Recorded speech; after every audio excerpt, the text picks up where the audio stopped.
तो दोस्तों आज हम आपको बताने वाले हैं तू आशिकी एपिसोड नंबर 112 के बारे में, जिसमें अमन बहुत गुस्से में जेडी के पास आता है और चिल्लाकर बोलता है, जितनी भी कोशिश करनी है कर लीजिए, पर आपको कामयाब नहीं होने दूंगा मैं जैन साहब। मैं तो आपको बड़े पापा कहना चाहता था, पर आपने फिर से अपना नाम कहने पर मुझे मजबूर कर दिया। जेडी साहब अमन को देखते ही रह जाते हैं। फिर माँ पूछती है, अमन क्या हुआ? तभी अमन कहता है, जब हम यहाँ से गए थे तो इनके आदमियों ने हम पर हमला किया था। फिर अमन अपने और पंक्ति की अटैक होने वाली सारी बातें बताता है और कहता है, मैं कितना खुश था कि आप सुधर गए हैं, आपको अपनी गलती की एहसास हो गई है, पर मुझे क्या पता था कि अब भी आप मुझे बेवकूफ बना रहे हैं। आपको जितनी कोशिश करनी है आप कर लो, पर अब पंक्ति को इस घर में उसकी हक दिलवा कर रहूंगा। और जहाँ तक उसे हक करने की बात है, अमन जैन साहब के हाथ में पेपर रखते हुए कहता है, तो ये रहे कोर्ट का ऑर्डर। अगर पंक्ति को एक खरोच भी आई तो सारा इल्जाम आप पे जाएगा। फिर माँ कहती है, अगर मेरे बेटे अमन पर चोट पहुँचाने की कोशिश की तो मैं कोर्ट की ऑर्डर का इंतजार नहीं करूंगी। माँ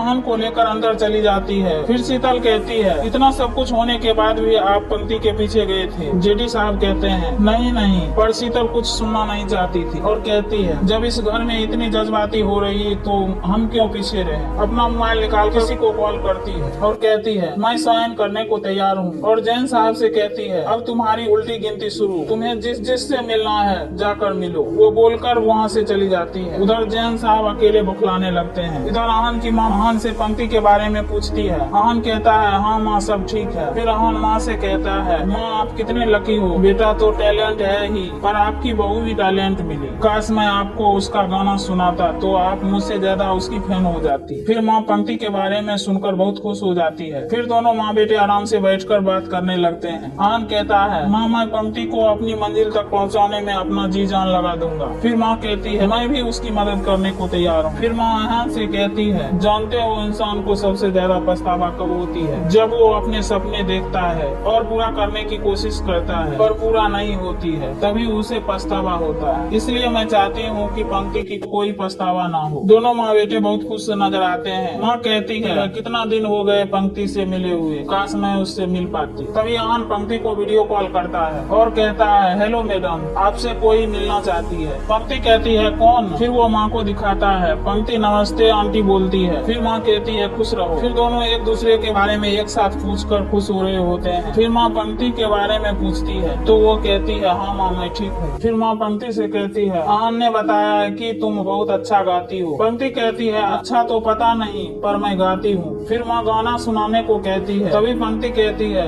आंटी ऐसे में मुझे शर्म आती है। फिर माँ कहती है, ये तो बता दो, कल तुम अवार्ड जीतोगी तो सबसे पहले थैंक्स कहने के लिए किसका नाम लोगी? अमन पीछे से इशारा करता है कि मेरा नाम बताओ, पर पंक्ति माँ की नाम लेने को कहती है। फिर अमन कहता है, मेरा नाम नहीं लेगी। फिर पंक्ति कहती है, तुम भी तो आंटी की वजह से हो। फिर माँ कहती है, देखा कितनी स्मार्ट है मेरी बहू, कहकर हंसने लगती है और कहती है, मैं तुम्हें इस घर की बहू पहले ही मान चुकी हूँ। तभी उधर से शीतल आती है और कहती है, मैं पंक्ति को इस घर की बहू कभी नहीं मान सकती। तभी माँ पंक्ति से कहती है, फोन रखती हूँ। फिर अमन कहता है, बड़ी माँ ये आप क्या कर रही है? शीतल कहती है, वही जो तुमने अभी सुना, पंक्ति इस घर की बहू नहीं बन सकती। अमन एकदम से अपसेट हो जाता है, ये जानते हुए कि मेरे और उसके बीच क्या रिश्ता है। मैं उसके साथ कोई नया रिश्ता नहीं बनाना चाहती हूँ। इधर पंक्ति फोन पे बड़ी माँ की बात सुन लेती है और गहरी सोच में पड़ जाती है। उसे अपनी और अमन की एंगेजमेंट वाली बात याद आती है। फिर वो अपनी अंगूठी देखती है। फिर उसे अपने और अमन के साथ प्यार से बिताए हुए पल याद आती है। इधर माँ शीतल से कहती है, प्लीज दीदी आप समझने की कोशिश कीजिए, जो कुछ भी हुआ वो पंक्ति जानबूझकर नहीं किया, उसके साथ जबरदस्ती हुई है। शीतल कहती है, मेरे साथ नाइंसाफी और उसे इस घर में लाने की बात करके तुम फिर से मेरे साथ नाइंसाफी करने की बात कर रही हो। जब मैं पंक्ति के बारे में सोचती हूँ तो मुझे वो दिन याद आते हैं जब जेडी ऑफ टाइम के लिए घर से बाहर रुकता था। मैं वो सोचने पर मजबूर हो जाती हूँ हर बार पंक्ति के साथ, क्या इस शादी में कोई प्यार था या नहीं, या हमेशा से झूठी थी वो शादी, ये प्यार, ये सब बोलकर वो परेशान होने लगती है। तभी माँ कहती है, दीदी जरा सोच कर देखिए, इस सब के बीच बेचारी पंक्ति का क्या दोष है? चोट तो आप दोनों को लगी है। ये सब सुनकर अमन परेशान हो रहा होता है। माँ कहती है, बस फर्क इतना है, आप पत्थर पर गिरी है, पत्थर पंक्ति पर गिरी है। शीतल कहती है, मैं बेचारी नहीं हूँ, पंक्ति बेचारी है। इधर पंक्ति अनीता के पास आती है तो देखती है वो अपने फैमिली की तस्वीर के साथ बातें कर रही होती है और उनके हाथ में 2 गुड़िया भी है और इमोशनल हो रही होती है। इधर शीतल कहती है, मैं उनमें से नहीं हूँ, अपनी अपने हस्बैंड की कमियों से खुद में कमी ढूंढते रहे, उसको सजा न देकर खुद आंसू बहाती रहूं। खैर अब जो हो गया सो हो गया, लेकिन अब और आंसू नहीं बहाऊंगी। मैं जेडी को सजा जरूर दिलाऊंगी। माँ कहती है पंक्ति बहुत कुछ झेली है, फिर उसे और क्यों। फिर शीतल कहती है मैं औरों की तरह महान नहीं हूँ, मैं नॉर्मल हूँ, मैं भी एक इंसान हूँ और मुझे महान नहीं बनना है। मैं जो कह दिया सो कह दिया। पंक्ति इस घर की बहू नहीं बनेगी तो नहीं बनेगी। ये सुनकर दोनों माँ बेटे की आंख भर आती है। शीतल वहाँ से चली जाती है। माँ फिर से शीतल के पीछे आती है और उन्हें रोकती है। फिर उनसे कहती है अगर आप इस घर में फैसले ले सकती हैं तो मुझे भी अपने बेटे के साथ खड़े रहना है। इधर मोंटी और पूर्वा दोनों माँ से मिलने घर पहुँचते हैं। घर पहुँचते ही पंक्ति दरवाजा खोलती है। दोनों बहनें गले मिलती है। पूर्वा पंक्ति से पूछती है माँ कैसी है। फिर पंक्ति कहती है माँ ठीक है।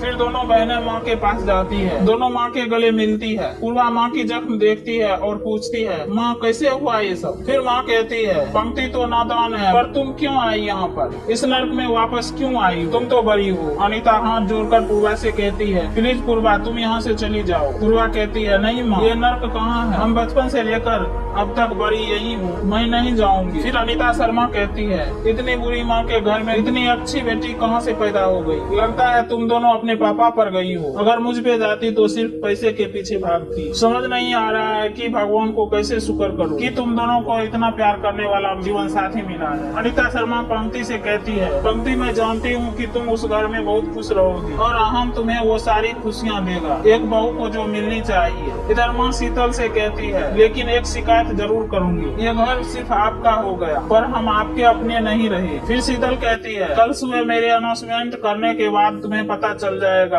किसे मैं अपना मानती हूँ और किसे पराया मानती हूँ। फिर आन कहता है बड़ी माँ आपने अपना फैसला सुना दिया पर मेरा भी फैसला सुनते जाइए, क्योंकि जिस घर में पंक्ति के लिए जगह नहीं है उस घर में मैं भी नहीं रहूंगा। फिर शीतल कहती है तुम भूल सकते हो कि तुम मुझे बड़ी माँ कहते हो पर मैं नहीं भूल सकती। कल सुबह फैसला होने के बाद तुम्हें जो डिसाइड करनी है वो कर लेना, बोलकर वहाँ से चली जाती है। फिर शीतल अपने कमरे में आती है, अपनी और जेडी साहब की तस्वीर देखती है, तभी उसे सारी बातें याद आती है जो जेडी साहब ने शीतल के साथ बड़े बड़े वादे किए थे और अब क्या हो गया। फिर तस्वीर को गुस्से से तोड़ देती है और बैठकर रोने लगती है। गुस्से में कहती है मैं तुम्हें नहीं छोड़ूंगी। तभी वहाँ पर आहन की माँ आ जाती है और उन्हें दिलासा देती है। शीतल उनसे कहती है ऐसी कौन सी गलती कर दी हमने जो मुझे ये सजा मिल रही है और जेडी को किसी और को रखना पड़ा, कौन कमी थी मुझ में। बोलते ही शीतल उनके कंधे पर सर रख कर रोने लगती है। तभी आहन की माँ उन्हें संभालती है और कहती है दीदी आप चिंता मत कीजिए, भाई साहब को उनके किए की सजा जरूर मिलेगी। इधर अनीता शर्मा पंक्ति से कहती है अब मैं आहन की और तुम्हारी शादी कराना चाहती हूँ और उसके बाद मोंटी और पूर्वा की भी शादी कराऊंगी, फिर हमारी सारी टेंशन खत्म हो जाएगी। दोनों बहनें खुश हो जाती है और माँ के गले लग जाती है। पंक्ति कहती है माँ मोंटी जी भी आए हैं। फिर अनीता शर्मा कहती है अरे उन्हें अकेले बैठा दी हो, जाओ तुम दोनों उन्हें नाश्ता कराओ, मैं अभी आ रही हूँ, आखिर वो भी इस घर का दामाद है। दोनों बहनें वहाँ से चली जाती है। इधर अनीता शर्मा मन ही मन कहती है हमें जेडी के लिए ये सब करना पड़ रहा है।